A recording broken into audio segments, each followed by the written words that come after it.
Good morning everyone. Yes now again. कैसे हैं आप लोग? अच्छे हैं? बहुत अच्छी बात है। आप लोग बस ऐसे ही स्वस्थ रहिए, ऐसे ही खुश रहिए। आप लोगों को इस तरह से देखकर हमें बहुत अच्छा लगता है बच्चों। तो आज की हमारी हिंदी ऑनलाइन क्लास फिर से एक बार आपके साथ मैं और आपका स्वागत करती हूँ। तो आज हम क्या करने वाले हैं? क्योंकि हिंदी पढ़ना है तो हिंदी की पुस्तक तो हमें खोलना होगी, और हिंदी की पुस्तक हमारी जो मयूर पंख है उसमें हम लोगों ने last time chapter 11 part 11 Swami ji की बातें स्टार्ट किया था। हमने पढ़ा था कि स्वामी जी ने अपने मित्र शशि को पत्र लिखा था। उसमें उन्होंने कुछ अच्छी बातें लिखी थी। वे चूँकि उस समय अमेरिका में थे तो वहाँ की एटमॉस्फेयर, वहाँ के खान पान, वहाँ की जलवायु, वहाँ की खेती, वहाँ के लोगों के बारे में उन्होंने लिखा था। फिर कुछ अच्छी बातें उन्होंने प्रेरणा के रूप में अपने मित्र को लिखी थी। तो हमने उनके उस लेटर के थ्रू ये पढ़ा था कि उस समय स्वामी जी के मन में कैसे भाव आ रहे थे। फिर हम लोगों ने अपनी पुस्तक का अभ्यास प्रश्न लेखन का कार्य किया था। आज हम लोग इसी पाठ से आगे बढ़ते हुए इसके जो प्रश्न उत्तर हैं वो अपनी उत्तर पुस्तिका में करेंगे। तो जल्दी से सभी बच्चे अपनी बुक, नोटबुक और अपनी पेन और स्केल लेकर रेडी हो जाइए। चलिए, पुस्तक में हम लोग क्या करने वाले हैं? पेज नंबर 78 और 79 निकाल लीजिए। ठीक है, सबसे पहले हम श्रुतलेख लिखते हैं। तो हमने अपनी पेन रेडी कर ली है, आप भी कर लीजिए। श्रुतलेख में हम क्या करेंगे? एक शब्द हम यहाँ 1 टाइम राइट करते हैं और उन्हीं शब्दों को 2 बार आप लोग स्वयं लिखते हैं। सबको ये चीज़ पता है अच्छे से, है ना? तो क्या करना है आप लोगों को? मेरे साथ साथ सुंदर सी वर्तनी में शुद्ध रूप से शब्दों को लिखना है। पहला शब्द है हमारा महोत्सव।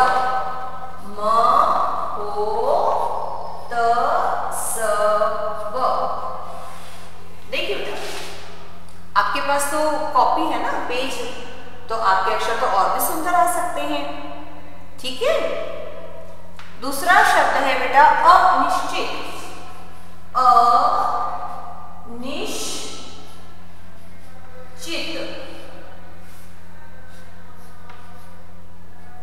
ठीक है। तीसरा शब्द है हमारा महापवित्र।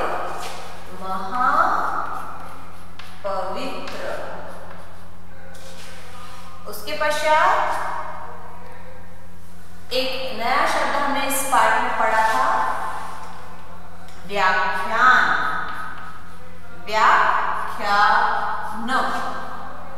है ना? फिर एक शब्द हमने इस पाठ में आया था, स्वार्थ।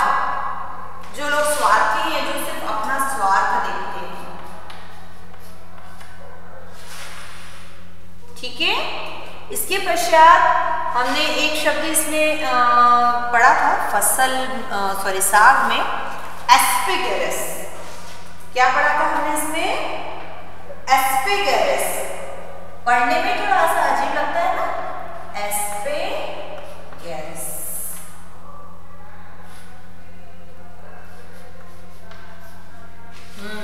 एक शब्द पढ़ा था हमने, स्पिना।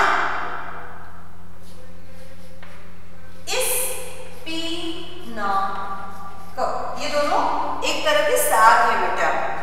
ठीक है। एक शब्द है इसमें औजार। औजार यानी कि जिनके द्वारा हम किसी कार्य को करते हैं। जैसे आपके स्क्रू ड्राइवर्स होते हैं ना, कोई चीज़ का नट ढीला हो जाता है तो उसको टाइट करने के लिए आप जो औजार इस्तेमाल करते हैं, पेचकस जिसे आप लोग कहते हैं नॉर्मली, है ना, या पाने होते हैं गाड़ी को टाइट करने के लिए, ये हमारे बोलचाल के शब्द हैं, लेकिन उन्हें कहते क्या है? औजार कहते हैं। ठीक है। इसके बाद में है बेटा हमारे शब्दार्थ। शब्दार्थ जैसे कि आप लोग को पता है, शब्दार्थ के लिए हम लोग क्या करते हैं? एक और शब्द और दूसरी ओर अर्थ लिखते हैं। तो वापस से हम लोग यहाँ पर क्या कर रहे हैं, हेडिंग डाल रहे हैं शब्दार्थ।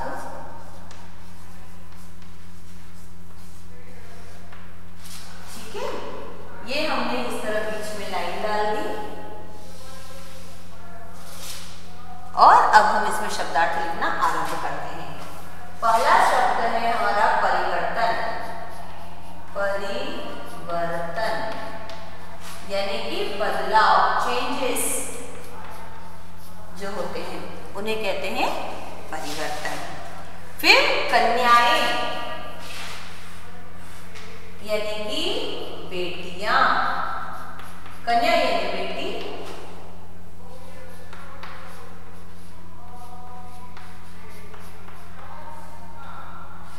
और कन्याएं बहुवचन हो गया तो बेटी का बेटियां हो गया। फला, फला आदमी ने फला को, फला यानी अमुक, कोई स्पेशल हो या जिसका हमें पता ना हो, है ना।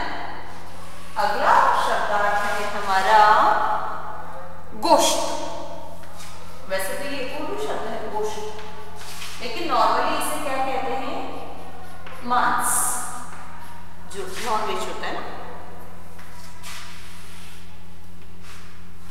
यहाँ पर गोश्त से मतलब मांस जो हमारे शरीर में है, सभी की बॉडी में है बेटा, है ना।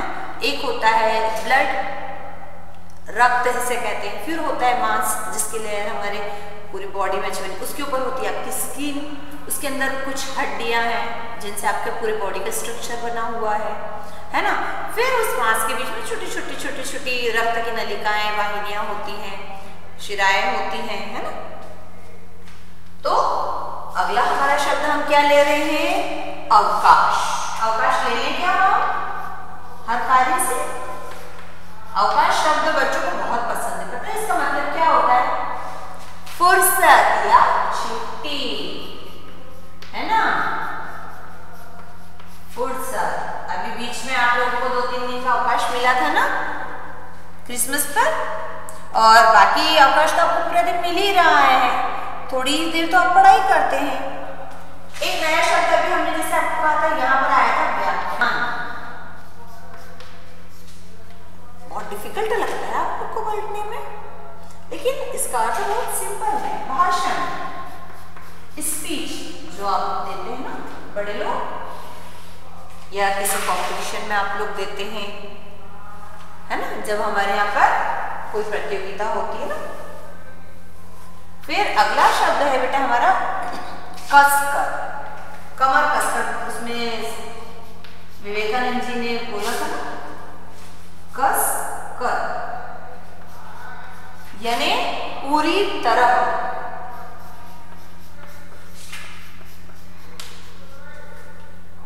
अंतिम 2 शब्दार्थ जो हैं वे थोड़े से अर्थ में बड़े हैं। एक है विज्ञान वेत्ता, ये शब्द भी नया सा आया है हमारे पास। विज्ञान वेत्ता यानी कि विज्ञान को, विज्ञान यानी कि साइंस, विज्ञान को जानने समझने वाला, जानने समझने वाला।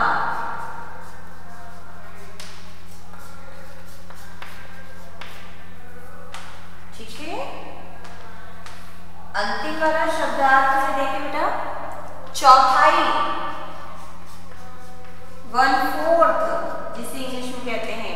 मैथ्स में आप ये शब्द बहुत इस्तेमाल करते होंगे, है ना। तो यहाँ पर भी हम इस शब्द को इस्तेमाल कर रहे हैं। चौथाई का अर्थ होता है पूरे भाग का चौथा हिस्सा। मान लीजिए कोई चीज 100% है, तो उसका जो चौथा हिस्सा होता है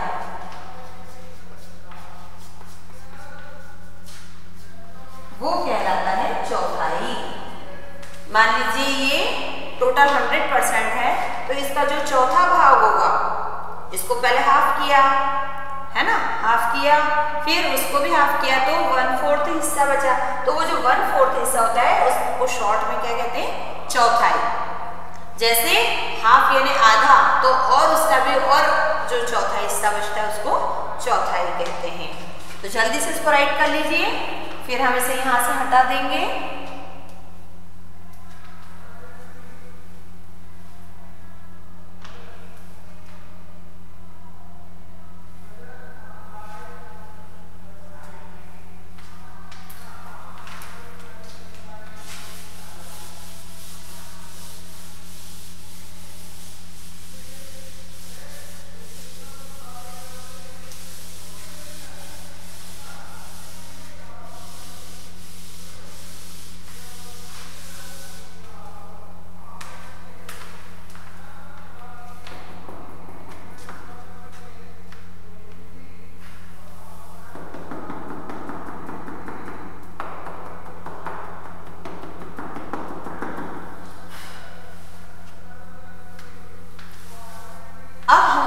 प्रश्न उत्तर का कार्य आरंभ करते हैं बेटा। तो जैसे कि हमेशा हम लोग ऊपर हेडिंग डालते हैं, इन प्रश्नों के उत्तर दीजिए, है ना। इन प्रश्नों के उत्तर दीजिए।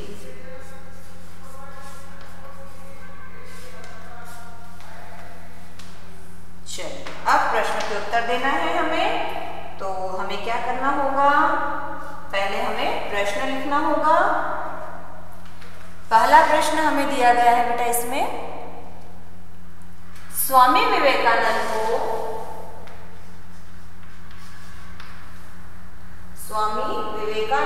को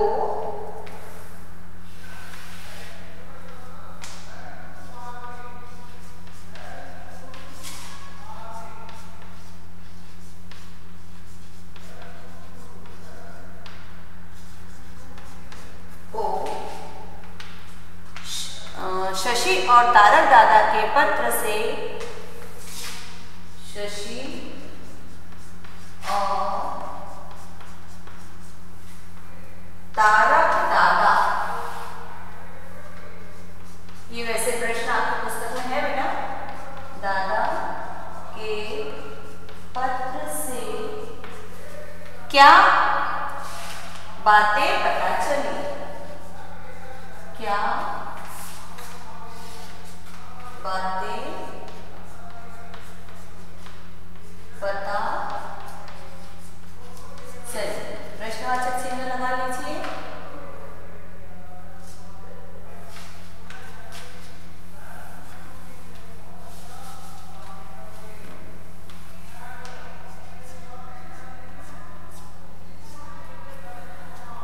ठीक है, चलिए, कभी कभी ऐसा हो जाता है।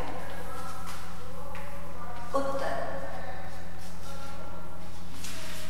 अब दो लोगों के पत्र विवेकानंद जी को मिले थे बेटा, तो उन्हें यहाँ की बहुत सारी बातें पता चली थी, वो हमें लिखना है।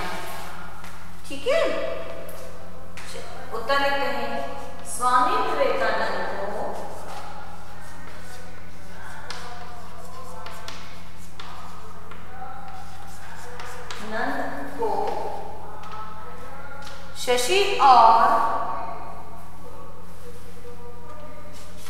को शशि और तारक दादा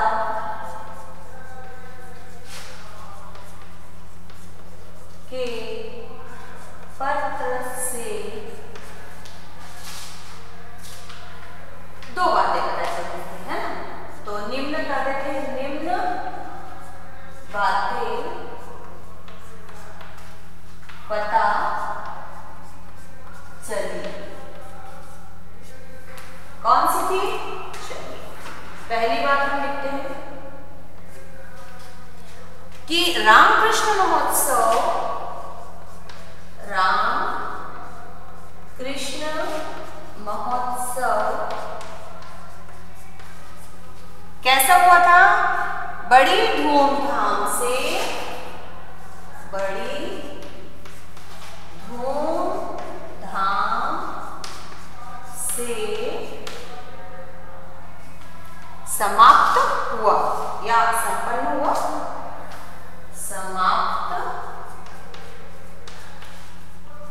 हुआ। ये बात शशि के पत्र से पता चली थी। अब तारक दादा के पत्र से क्या पता चला था वो।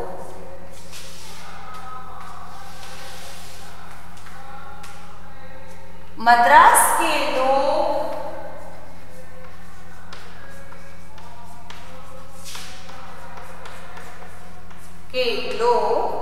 क्या करते हैं, तारक दादा से बहुत प्रसन्न हैं।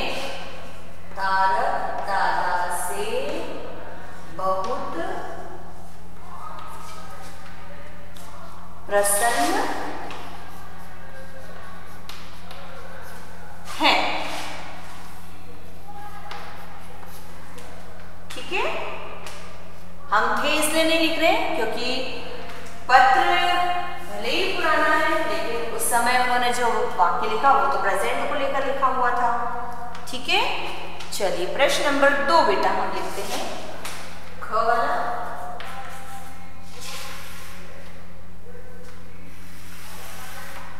प्रश्न नंबर ख है कि न्यूयॉर्क के होटलों और महंगाई के बारे में उन्होंने वहाँ पर जब वो न्यूयॉर्क गए थे तो वहाँ के होटल और महंगाई और पैसे के बारे में उन्होंने कुछ देखा था और उसके बारे में कुछ लिखा था।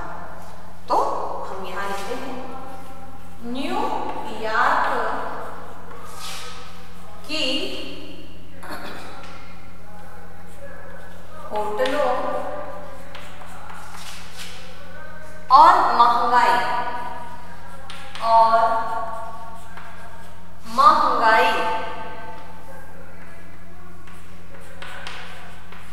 के बारे में स्वामी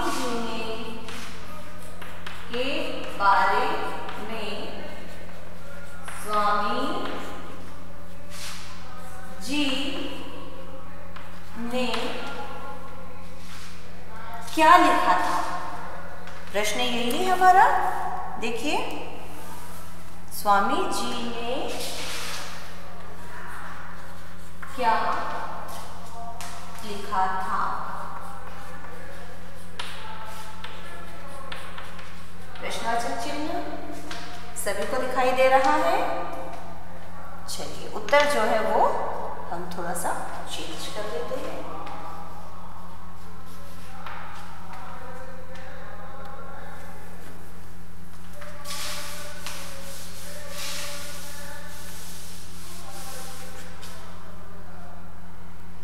उत्तर लिखने के लिए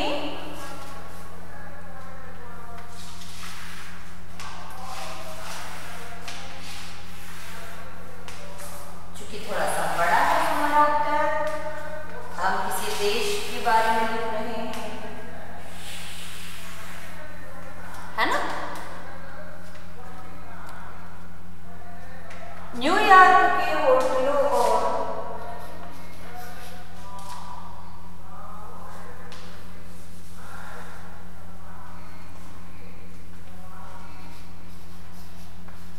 न्यूयॉर्क के होटलों और महंगाई के बारे में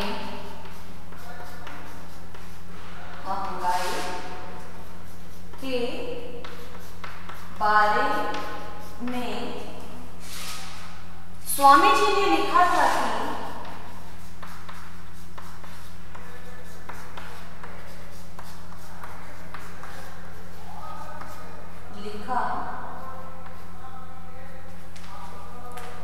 कि यहाँ के मतलब न्यूयॉर्क के, है ना, यहाँ के एक होटल में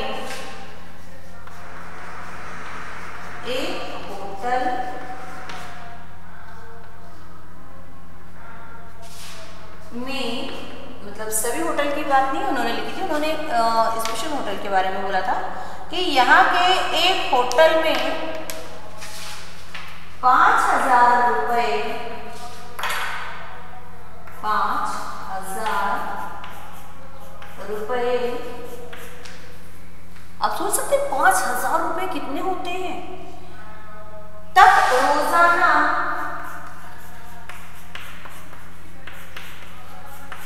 तक रोजाना एक कमरे का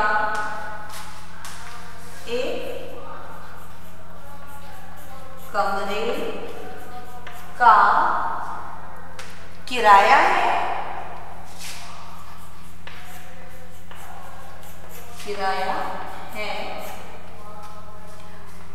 और सबसे बड़ी बात, यहाँ रुपये पैसे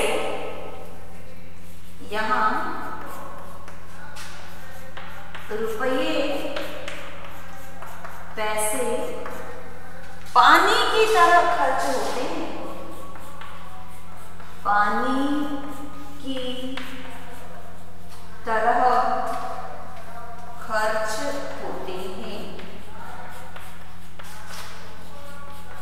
पूर्ण विराम। उत्तर देखने में बड़ा है लेकिन प्रश्न के अनुसार वह सही और सटीक है बेटा, और वो हमें लिखना होगा। तो आप जल्दी से इस लेखन कार्य को कर लीजिए, फिर हम इसे यहाँ से हटाने वाले हैं।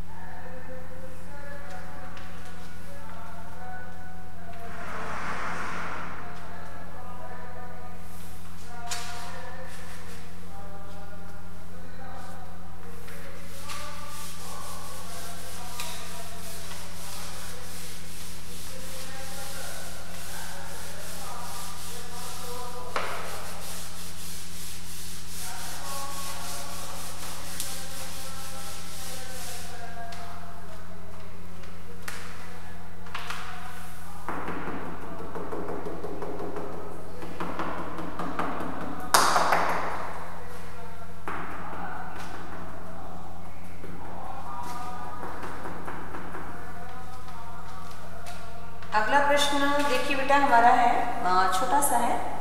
शिकागो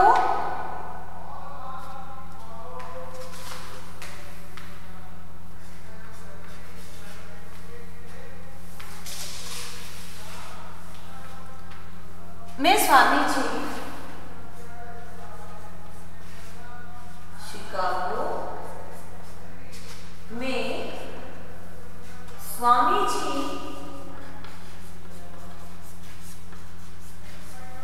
किन लोगों के साथ ठहरते हैं?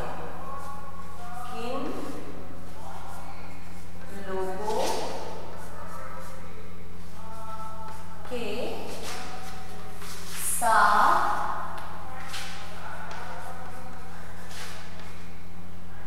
ठहरते थे? और उसी में दो प्रश्न दिए बेटा, वे कैसे थे? वे कैसे थे? प्रश्न आपकी पुस्तक में दिया हुआ है, आप वहां से मिला सकते हैं। ठीक है, चलिए तो हम इसका उत्तर शुरू करते हैं।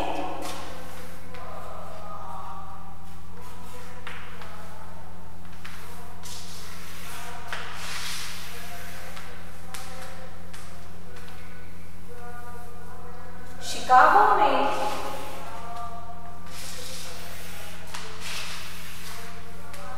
एक फैमिली थी बेटा, सिर्फ उन्हीं के साथ स्वामी जी वहां ठहरना पसंद करते थे, क्योंकि होटलों में तो उनको रहना पसंद नहीं था, है ना। शिकागो में स्वामी जी हेल नाम के एक पर्सन थे, उनके साथ ठहरते थे। हेल के परिवार के साथ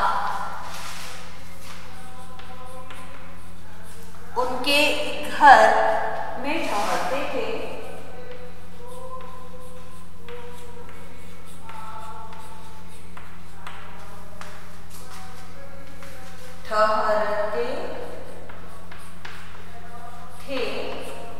अब उन्होंने पूछा कि वे कैसे थे, मतलब वो जो फैमिली के मेंबर्स थे वो लोग कैसे थे।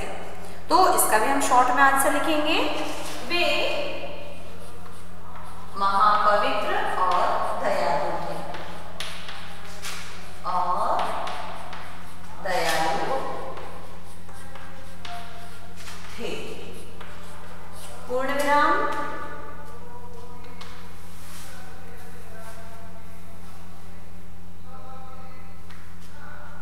अगला प्रश्न हम यहाँ से हटा रहे हैं बेटा।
प्रश्न नंबर घ जो है वह है हमारा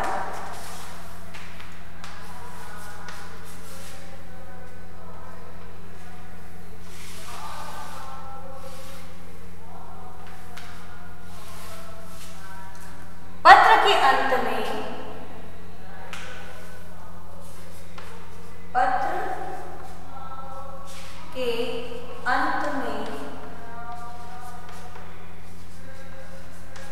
स्वामी जी ने शशि को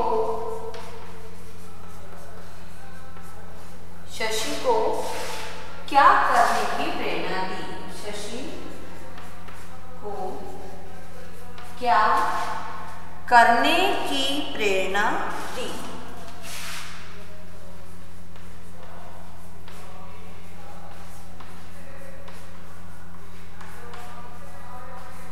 प्रश्नवाचक चिन्ह लगाइए।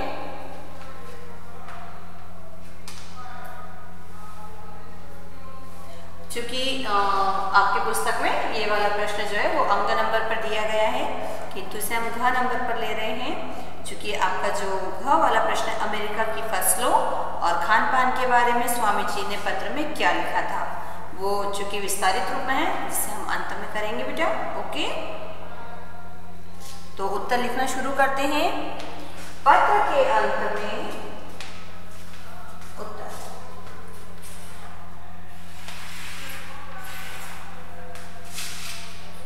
पत्र के अंत में स्वामी जी ने शशि को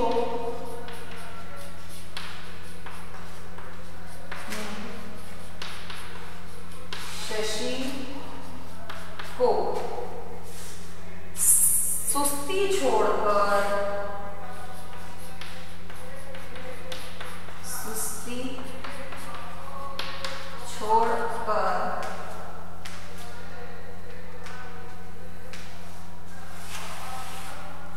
समाज में, संसार में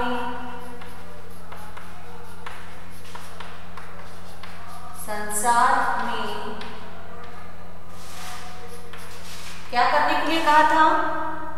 चेतना का संचार, चेतना का संचार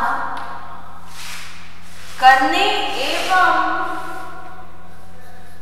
एक काम और बोला था, एवं अपने लक्ष्य तक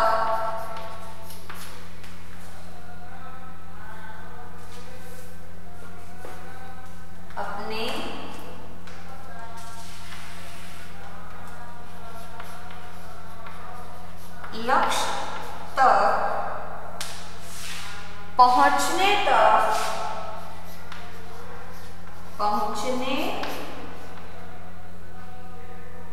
तक न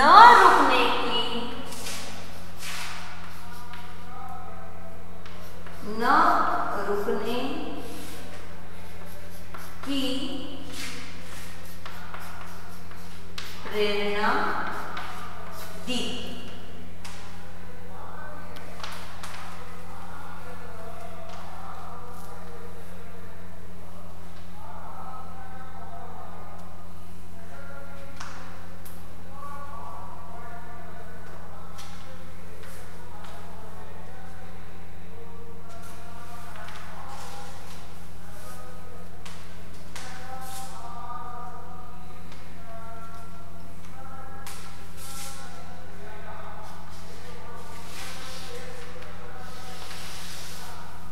प्रश्न देखिए बेटा, हम लिख रहे हैं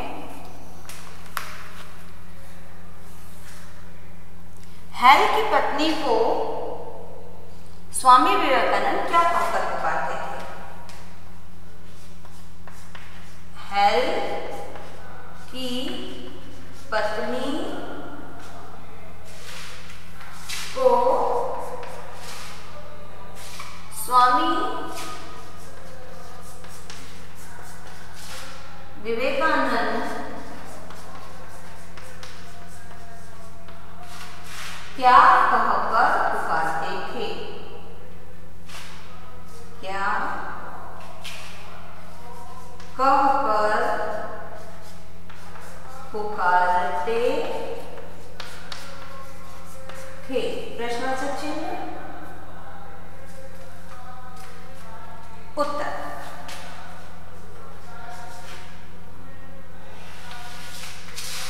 कोई बता सकता है क्या कहकर पुकारते थे बेटा? क्योंकि वो एक संस्कारवान व्यक्ति थे, तो हैल की पत्नी को, अगर बड़े भाई को वो दादा कह सकते हैं, है ना, तो फिर जो इतनी पूजनीय है उन्हें वो क्या कहते थे? स्वामी विवेकानंद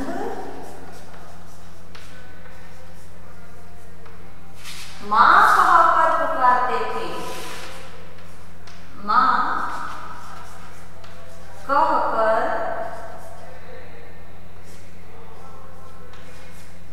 पुकारते थे। थोड़ी सी परेशानी आ रही है हमें, कोई बात नहीं, कभी कभी चौक से लिखने में। ठीक है बेटा, तो ये प्रश्नोत्तर आज हम लोग यही समाप्त कर रहे हैं। और चूंकि इसका जो लेखन का आपका 5वां वाला प्रश्न है फसलों का, वह हमने अपने नोट्स में आप लोगों को साइन किया है, आप उसमें से लिख लीजिए। चूंकि उसका विस्तारित रूप है जो यहाँ पर आपको समय बहुत अधिक ले लेगा, तो वह आपको अपने नोट्स में मिल जाएगा। ठीक है, तो उसके लिए भी आपको परेशान होने की आवश्यकता नहीं है। प्रश्नोत्तर समाप्त होने के बाद अंत में लाइन अवश्य खींचे, और इस तरह हमारे कुल प्रश्न जो है वो 6 हो जाएंगे।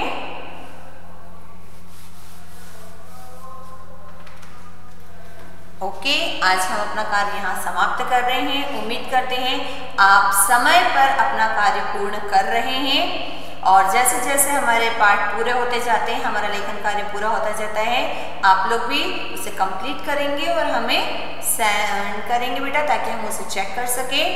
और यदि कोई प्रॉब्लम है आप हमसे अवश्य कहिए। ओके, तो नेक्स्ट टाइम हम फिर मिलेंगे एक नए पाठ के साथ, एक नए विषय के साथ। तब तक के लिए बाय बाय। घर पे रहें और स्वस्थ रहें और निरंतर अपना अभ्यास करते रहें। ओके।